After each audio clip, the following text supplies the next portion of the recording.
OK, donc on va commencer le chapitre 1.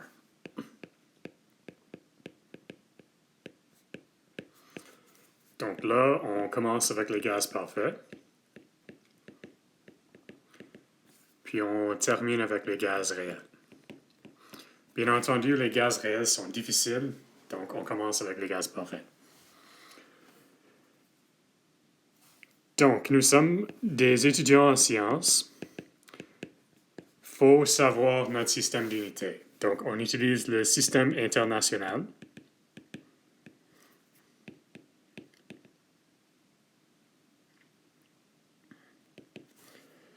Il y a 7 unités de base. Puis, dans ce cours, il faut seulement savoir 5.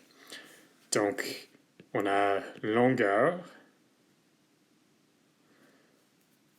temps, masse, montant, puis température. Donc, qu'est-ce que je veux dire par unité de base? Ce sont des dimensions qu'on ne peut pas décomposer. Donc, longueur ne peut pas être décomposée en quelque chose de plus simple. L'unité de longueur, c'est le mètre. Temps mesuré en secondes. Masse en kilogrammes, et non pas grammes.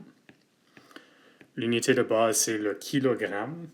Pourquoi est-ce qu'on n'utilise pas le gramme? Parce qu'un gramme est beaucoup trop petit. Le montant est mesuré en mol, puis la température en Kelvin.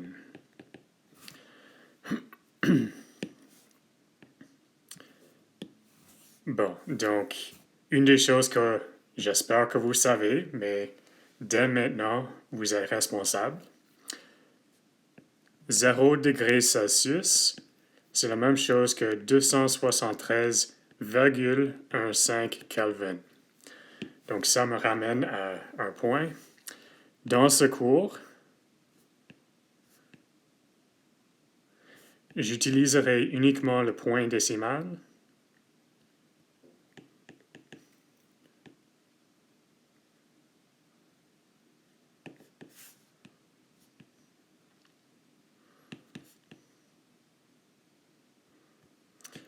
Bon, pourquoi? Parce que c'est ça que j'ai appris. C'est ça qui est dans la plupart des textes que je vois. Et si j'essaie d'utiliser le virgule, je vais me confondre. Je vous invite à utiliser le virgule, c'est correct. Mais si j'essaie de l'utiliser, ça ne serait pas cohérent, donc j'utilise uniquement le point décimal. Deuxième chose ici, il n'y a pas de degrés Kelvin, il y a seulement des Kelvin. Donc 0 degré Celsius, c'est équivalent à 273,15 Kelvin. Bon, donc avec les unités de base, on forme des unités composées.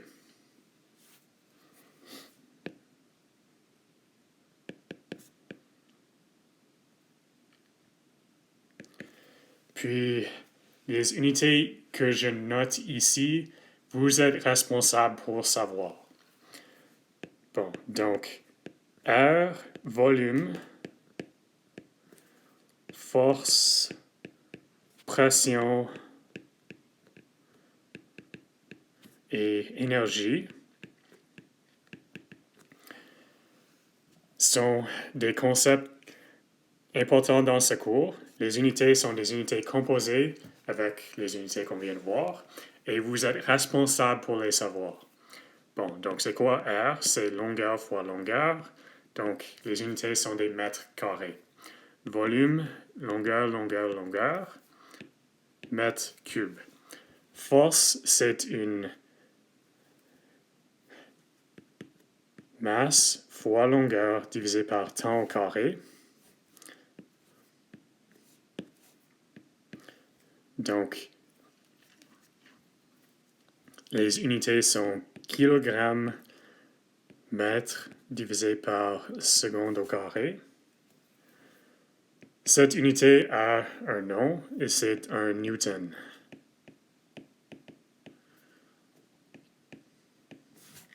Pression, c'est défini comme force divisé par R. Et les unités sont kilogrammes divisé par mètre seconde carré.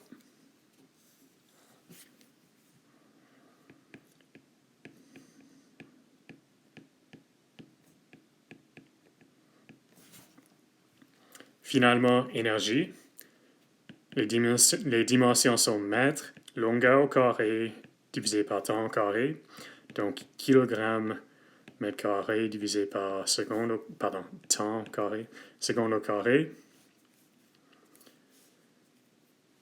Et ça s'appelle un joule.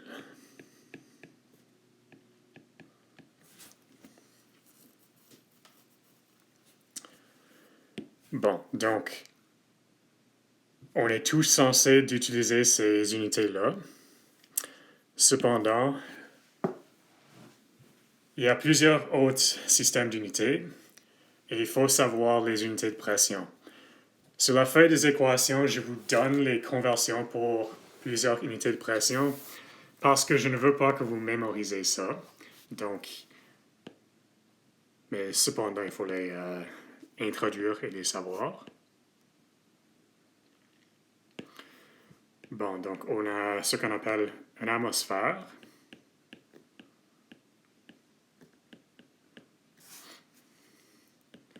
Ou 101,325 kilopascal. Il y a les bars qui sont des unités SI.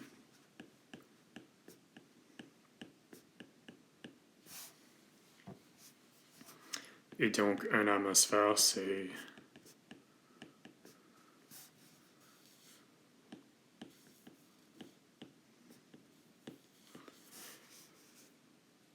puis, on a des autres unités.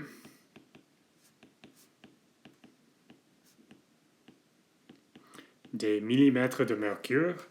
Pourquoi? Parce que dans des instruments qui utilisaient le mercure, c'est ça la hauteur de mercure dans un certain sens. Puis des unités qui sont équivalentes des torts. Donc, dans des textes, vous allez voir toutes ces unités. Vous êtes responsable pour les unités SI. Les unités anciennes de pression sont écrites sur la feuille des équations. Bon, les gaz parfaits.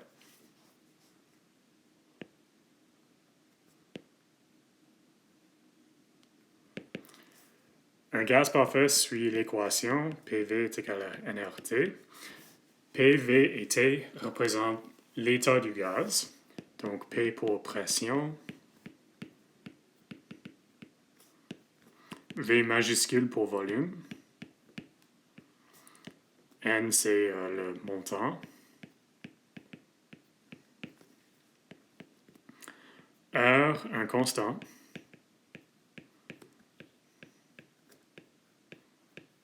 puis T la température.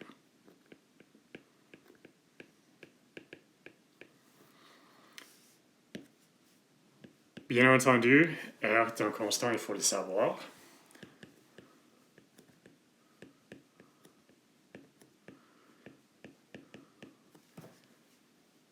C'est ça l'énoncé qu'on aime. Pour des raisons pratiques, il faut le savoir dans l'autre système d'unité.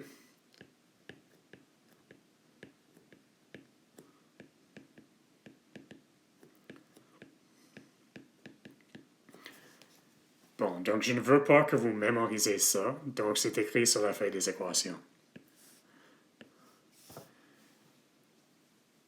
Il faut toujours se rappeler que les litres ne sont pas les mètres cubes.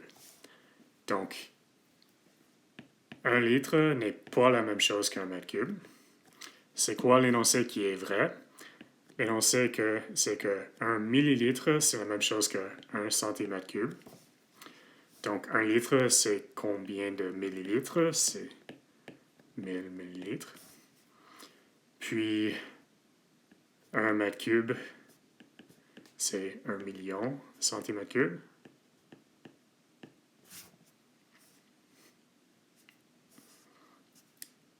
Ce qui veut dire qu'un litre, c'est 0,001 mètre cube.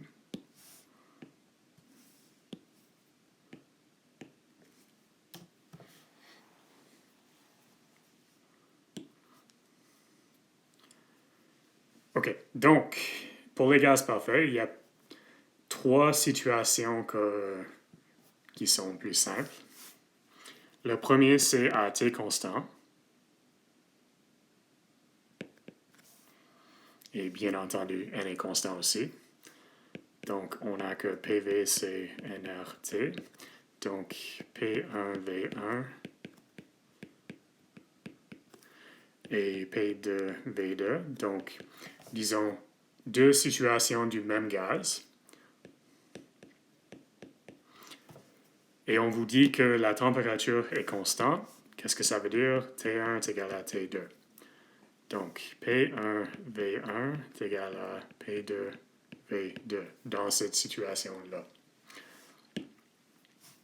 Donc, si T est constant, la pression fois le volume est un constant. Okay, ça, c'est la loi de Boyle.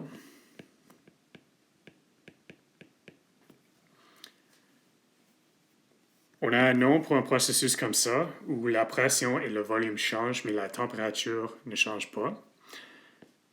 Un processus à T constant s'appelle isotherme. Donc ça, c'est un mot qu'il faut savoir. Si on fait un dessin du pression et le volume, on trouvera que les états possibles sont des courbes comme ça. Sur ce courbe-là, qui s'appelle un hyperbole, la pression fois le volume est un constant. Donc, au point ici, la pression fois le volume, c'est le même que le produit du pression fois le volume là. Il y a des autres courbes qui sont possibles aussi. Pas celle-là, bien entendu.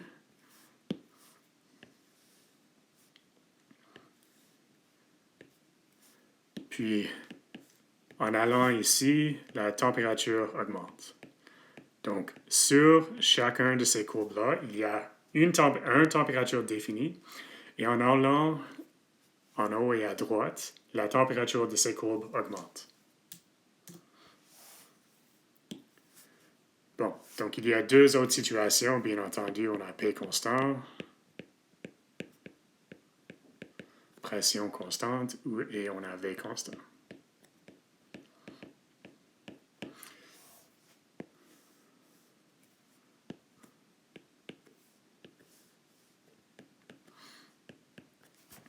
Donc, quand P est constante, V sur T est constant. Et quand V est constant, on a P sur T est constant.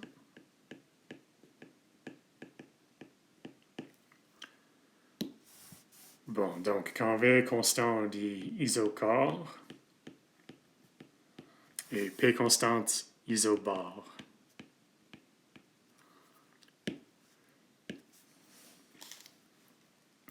Les courbes sont beaucoup plus faciles, sont des lignes droites.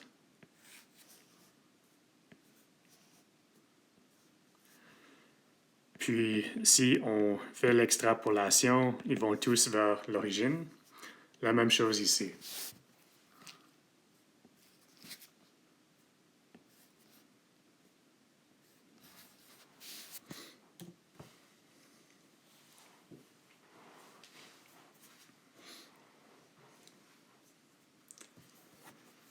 Bon, donc ça, c'est le comportement macroscopique des gaz parfaits. Maintenant, on va discuter un modèle. Donc, ce n'est pas la réalité physique. C'est un modèle qui va nous donner une justification pour ces observations-là. Donc, ça s'appelle modèle cinétique moléculaire.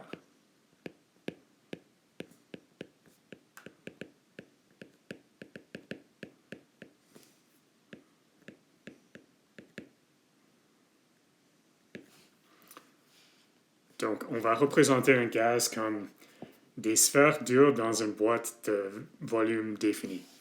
Donc, on a notre volume.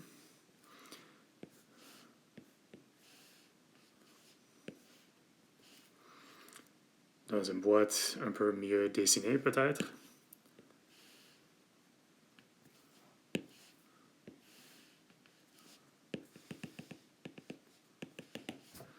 Bon, donc on a V qui est le volume du contenant.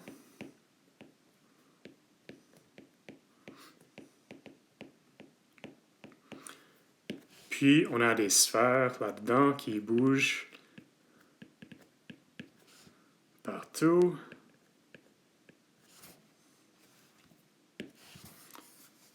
Donc on a un ensemble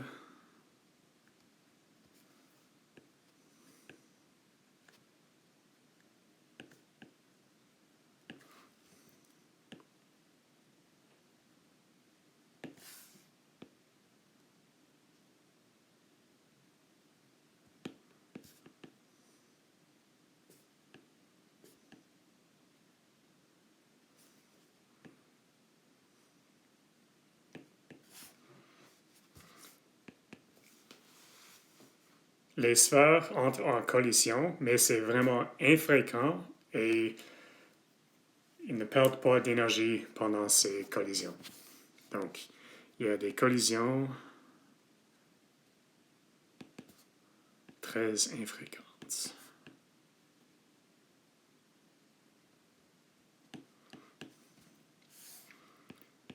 Et pendant ces collisions, il n'y a aucune perte d'énergie cinétique.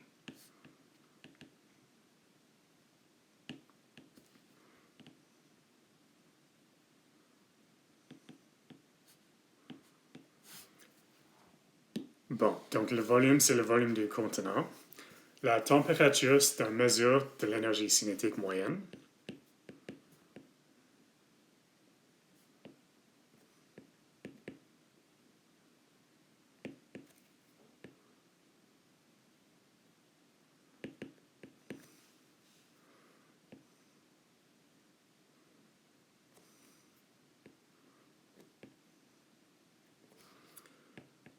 Puis la pression. Les sphères vont frapper les murs. Les murs restent rigides, ils ne bougent pas. Mais la force exercée par ces collisions vont représenter la pression. Les sphères veulent s'échapper de son volume, mais ils ne peuvent pas. Donc, ils exercent une force sur l'extérieur. Cette force divisée par l'air des murs représente la pression.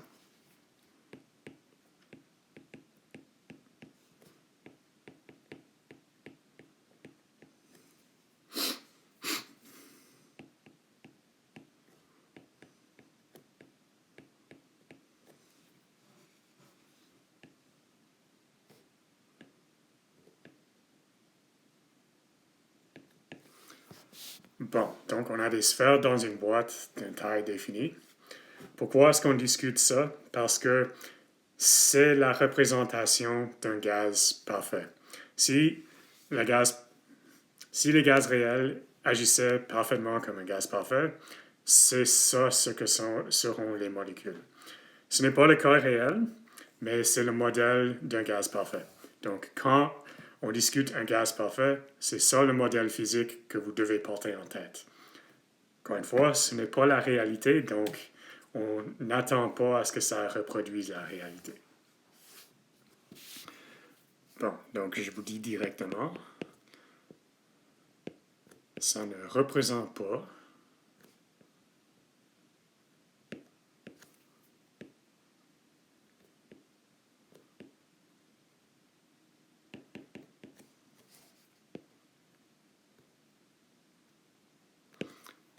donc, ça ne représente pas la réalité physique, ça représente un gaz parfait.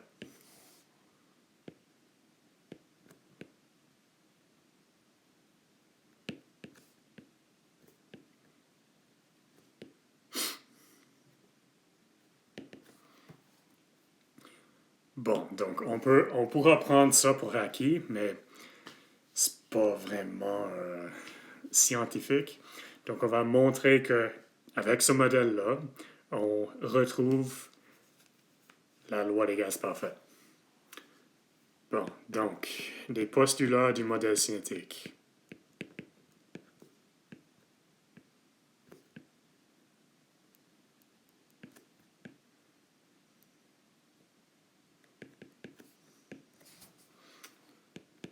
Le gaz est composé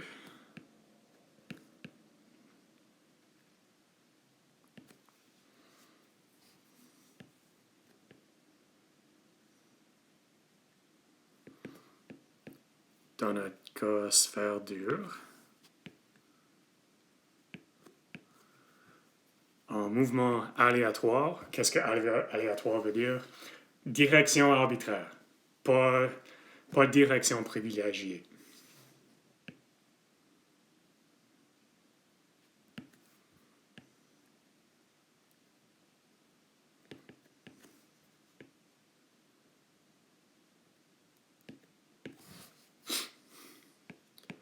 La taille des particules est négligeable.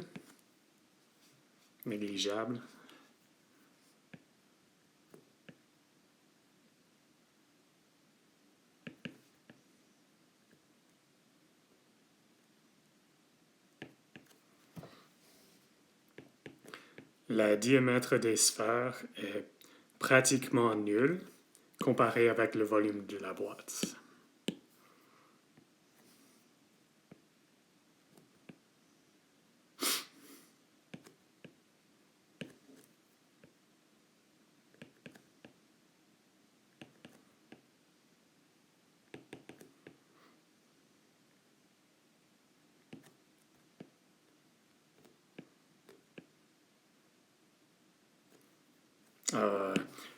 Est très petit comparé avec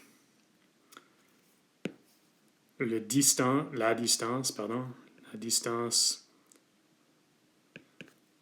moyenne parcourue entre collisions.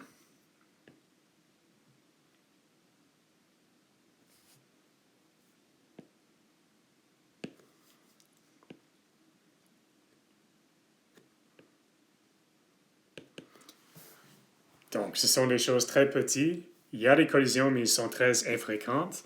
Donc, la taille des molécules est très petite comparée avec la distance parcourue entre collisions.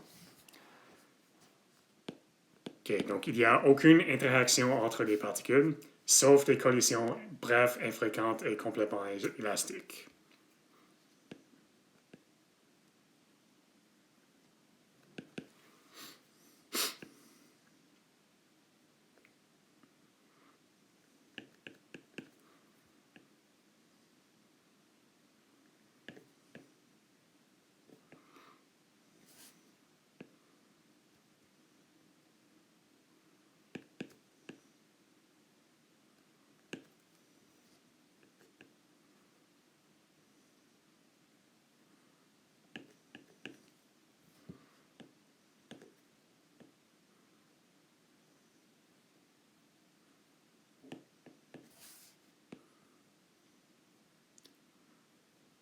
Okay, qu'est-ce que complément élastique veut dire? Il n'y a aucune perte d'énergie cinétique.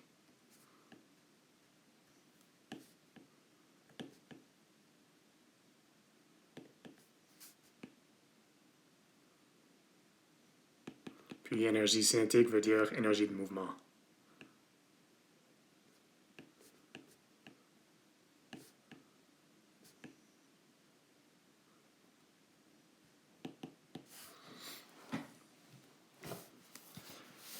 Bon, donc ce qu'on fera, on va justifier la loi des gaz parfaits. Comment? On va regarder une boîte de taille fixe. On va compter le nombre de collisions dans un montant de temps défini. Puis on va calculer le montant d'énergie transférée pendant ce temps-là. Ça nous amènera à la loi des gaz parfaits.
Bon, donc pour y rendre, il faut regarder les composantes de vitesse. Donc on a vitesse dans la direction X, Y, puis Z. Donc il y a vitesse dans cette direction, vitesse Y, puis une vitesse Z. Je vous avertis, V minuscule veut dire vitesse, puis V majuscule, volume. Donc là, c'est un peu exagéré, mais je vais préciser à chaque fois. OK, donc, qu'est-ce qu'il faut faire? Il faut calculer le montant de force transférée par collision, puis il faut calculer le montant de collision. Donc, on va commencer avec le montant transféré par une collision.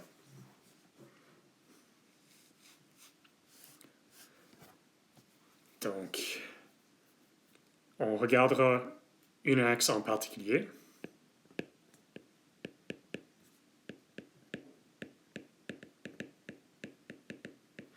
Disons l'axe des X.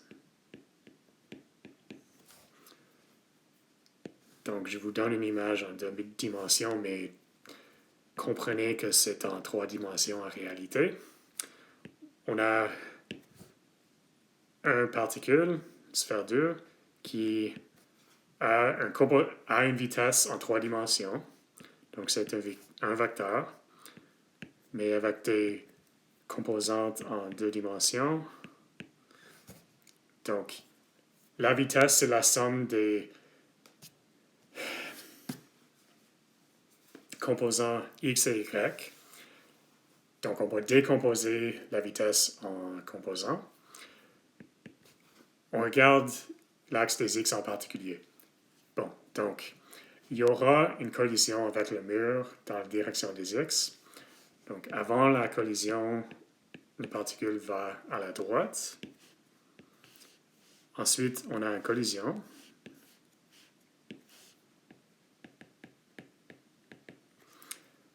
Bien entendu, avec ce mur-là. Donc, après la collision, on a une particule qui a toujours sa vitesse en direction des Y qui ne change pas. Mais la vitesse des X a changé. Et c'est quoi? C'est moins la vitesse originale. Bon, donc, dans la direction X,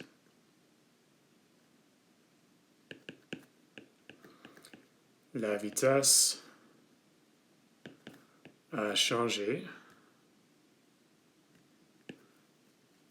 de Vx originalement à moins Vx après la collision. Donc, c'est quoi la différence? C'est 2 Vx. Bon, donc, pour mesurer la force, il faut... OK. Donc, on veut la force. Donc, pour ça, on va calculer la quantité de mouvement.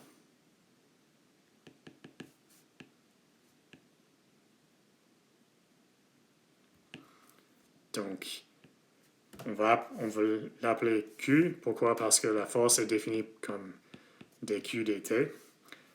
Donc, le montant de changement de la quantité de mouvement. OK.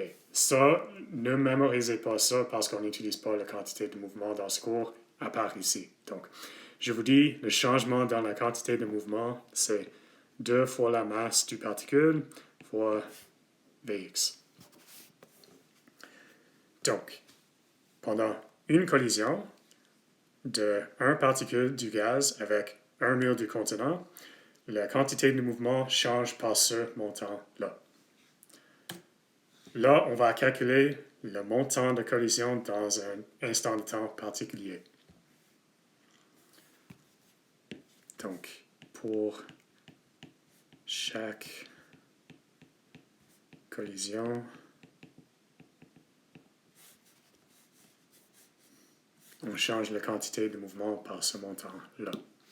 Combien de collisions y a-t-il?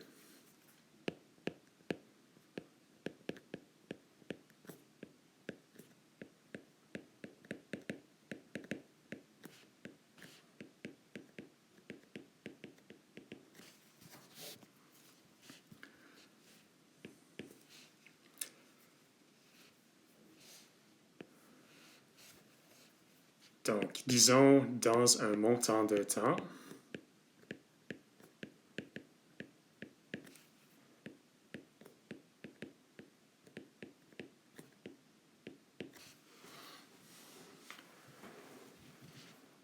une particule traverse combien de distance? Bien entendu, son vitesse fois le montant de temps.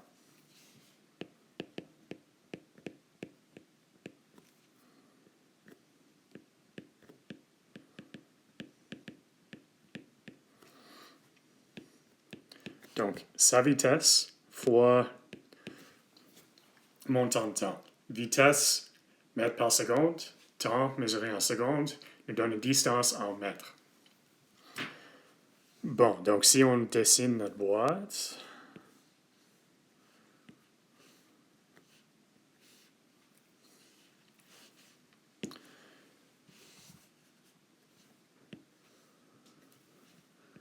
okay. C'est exagéré pour vous montrer. Si cette distance-là, c'est Vx fois delta t, donc toutes les particules dans ce volume à droite vont frapper le mur, okay, qui vont dans la bonne direction, bien entendu. Les particules dans ce volume-là qui vont à droite vont frapper le mur dans le montant de temps delta t. Les particules qui sont dans l'autre partie du volume sont trop loin pour le frapper dans le montant de temps. Donc, dans le montant,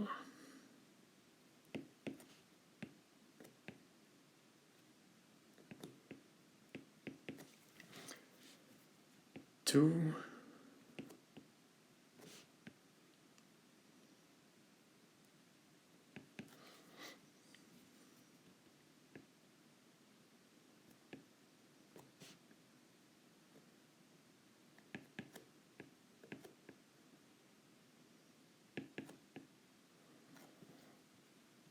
donc, toutes les particules dans la région à droite, et il faut préciser qui vont dans la bonne direction.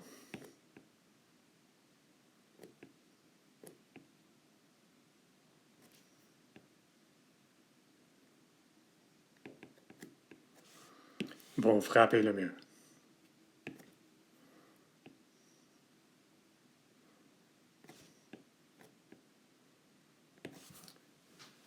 Donc, combien vont à droite, combien vont à gauche? En agrégat, la moitié. Donc, la moitié des particules vont à droite, puis la moitié vont à gauche. Précision, quand je dis vont à droite, vont à gauche, leurs composants Vx sont vers la droite ou vers la gauche.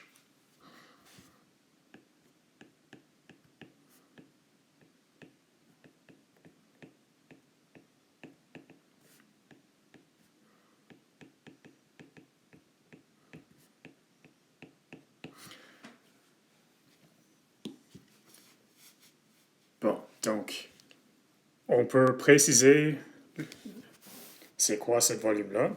La distance, c'est Vx fois delta t, puis on va juste dire l'aire de ce mur-là. Donc, le volume de cette région,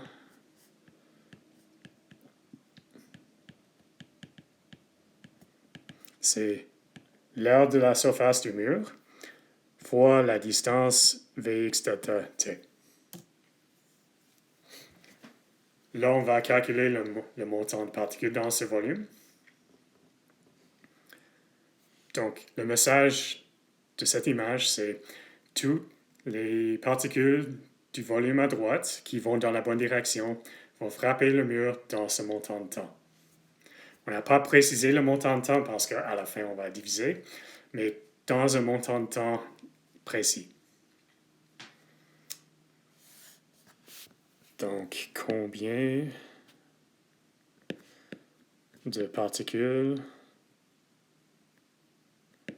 sont dans la région?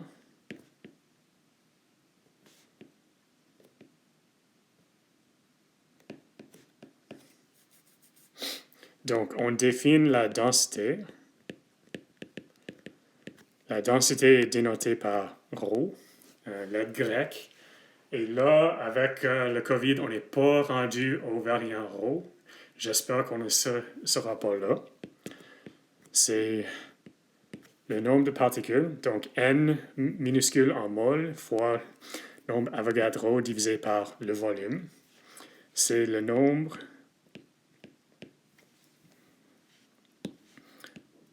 c'est la densité de particules. Donc,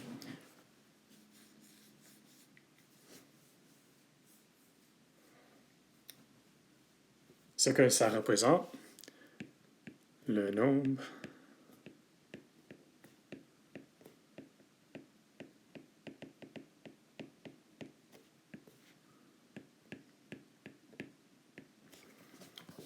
bon, donc si on multiplie la densité fois le volume total, on reçoit le nombre de particules. Mais on ne fait pas ça, on multiplie par le volume de la région à droite pour nous donner le montant de particules dans la région à droite. Donc,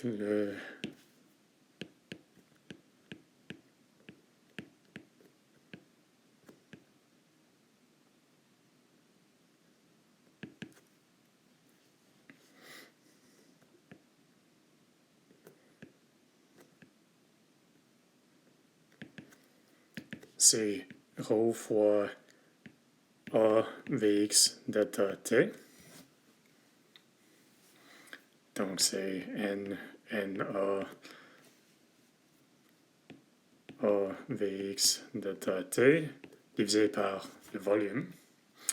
Combien vont frapper le mur? La moitié.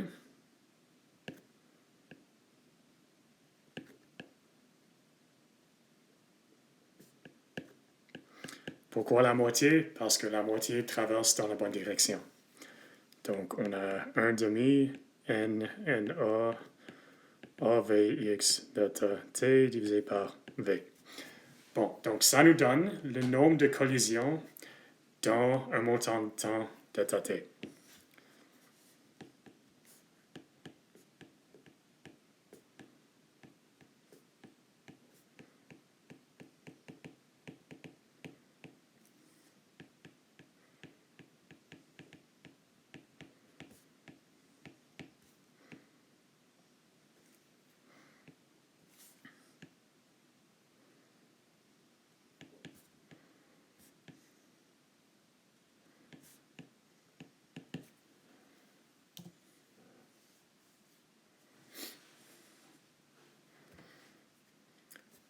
OK, donc on a le changement de quantité de mouvement pour chaque collision, puis on a le nombre de collisions pour calculer le changement de quantité de mouvement total. On va multiplier les deux.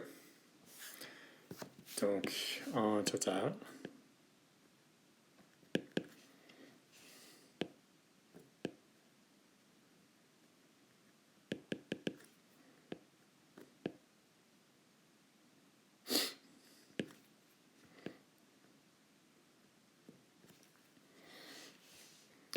donc, delta Q, j'ai utilisé Q minuscule.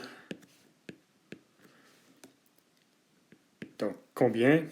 On a 2 MVX par collision fois le nombre de collisions qui est 1 demi NNA AVX delta T divisé par V. Donc, on a comme ça. Puis on a ensuite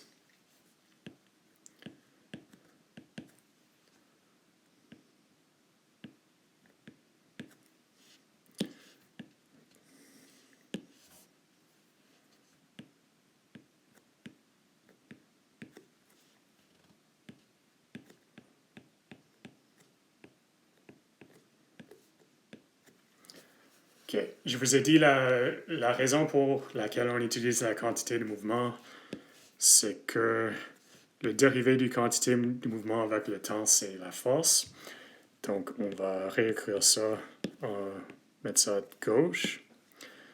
Puis, on va dire que ça, c'est la force. En particulier, dans la limite de delta t devient 0. Donc, on dira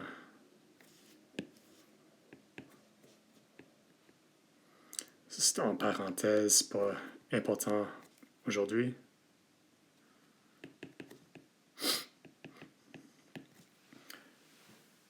Bon, donc ça, c'est la force exercée par les particules sur un des murs. Qu'est-ce qu'on veut? On ne veut pas la force, on veut la pression. C'est quoi la définition de pression? C'est force divisée par R. Et là, on a R dans notre expression, donc on va l'écrire directement. 1 sur A fois MNNA.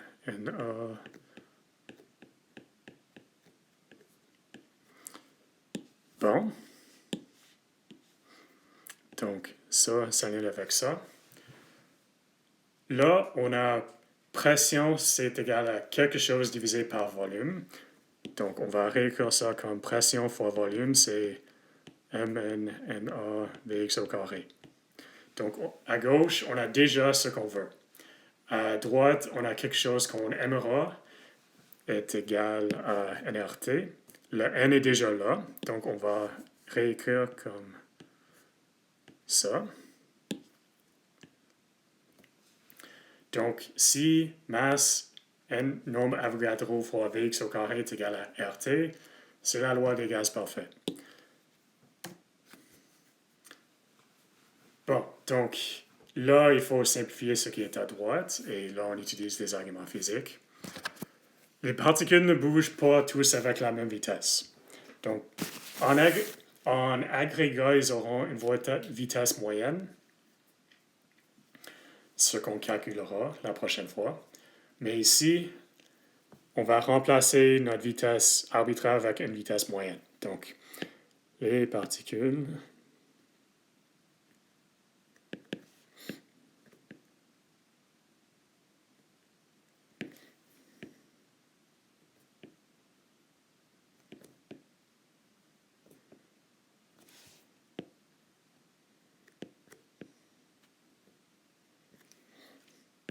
donc, on remplace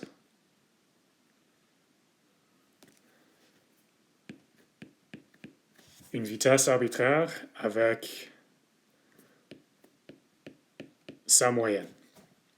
Donc, ça c'est vitesse moyenne carrée.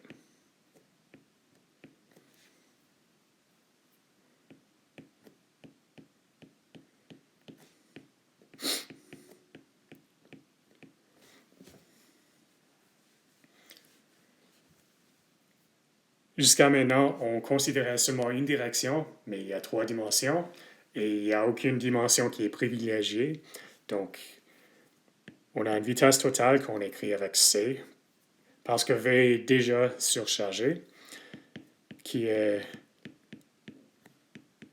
la somme des 3.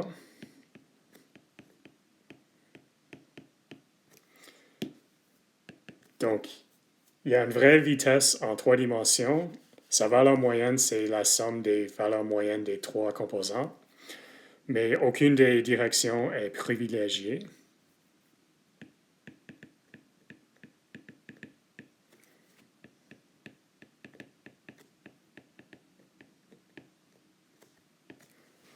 Donc, les vitesses moyennes dans les 3 directions doivent être égaux.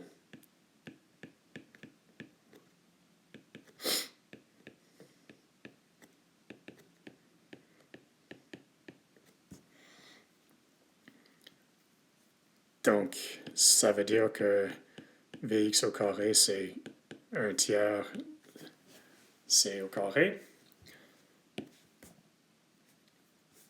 Ici, on avait Vx au carré qu'on va remplacer avec sa moyenne. Et on vient d'argumenter que sa vitesse moyenne, c'est 1 tiers du vitesse moyenne en agrégat. Donc, on aura que pression fois volume, c'est nombre, m c au carré divisé par 3. Bon, donc là, on va combiner m, masse d'une particule, fois Na, en m majuscule pour masse molaire.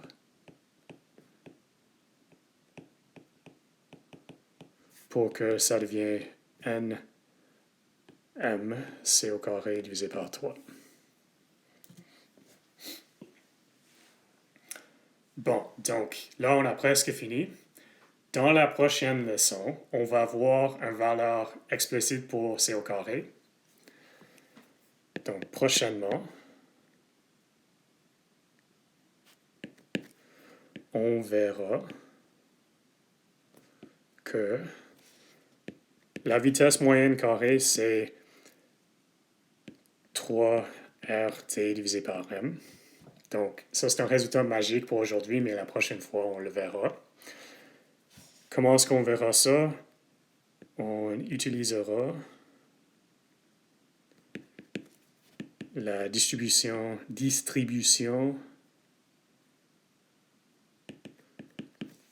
Maxwell des vitesses.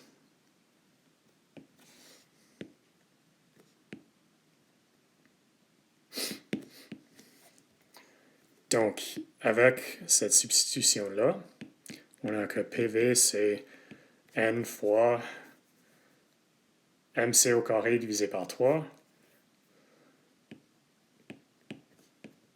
Et là, on a c au carré, c'est 3RT sur m, nRT.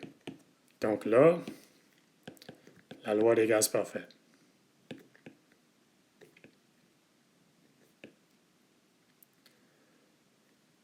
Bon, donc avant de finir, je veux juste dire, ne mémorisez pas ça. Le point de faire ça, c'est de vous montrer ce que représente un gaz parfait. Ce n'est pas la réalité physique, ça représente des sphères dures en interaction nulle qui ont des collisions infréquentes, bref, et ne perdent pas d'énergie. Ce n'est pas un gaz réel. Pourquoi? Parce que les gaz réels ont des interactions entre ces particules. Le point, c'est qu'un gaz parfait est représenté par ce modèle simple. Donc, quand vous pensez à un gaz parfait, vous gardez en tête que c'est des sphères dures qui n'interagissent pas. Donc, un gaz parfait, c'est des sphères dures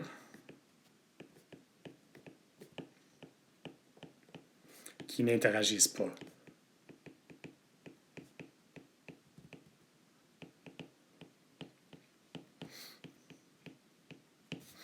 Bon, donc la prochaine fois, on va voir la distribution des vitesses. Et cette année, on va voir la distribution des vitesses.